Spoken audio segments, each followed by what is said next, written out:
Zeboxon, yaxshimisiz? Assalomu alaykum. Va alaykum assalom.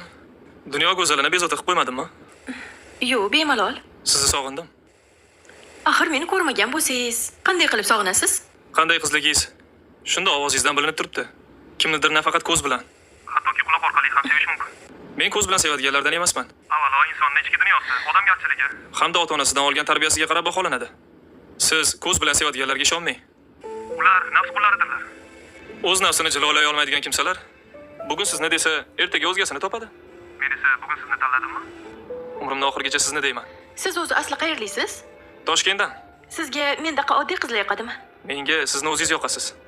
Qishloqdanmi, shahardanmi, buni menga farqi yo'q. Men odamlarning tug'ilgan joyi, kiygan kiyimiga qarab baholamayman. Menga xuddi sizga o'xshab, oqila, kamtarin qiz bo'lsa bas. Mana siz bilan 5-6 kundan buyon telefon orqali gaplashyapmiz. Sizga ancha bog'lanib qoldim. Sizga ishondim. Uyingizni manzilini bersangiz bo'ldi. Nimaga? Sizga sovchi yubormoqchiman. Toshkentda o'zi nima ish qilasiz? 5 ta do'kon, undan tashqari 6 ta mashinani ijaraga berganman. O'zim esa chet eldan kiyim-kechak olib kiraman. Har holda yashashim yomon emas. Menga turmushga chiqsangiz, och qolmaysiz. Sizni albatta baxtiyor qilaman.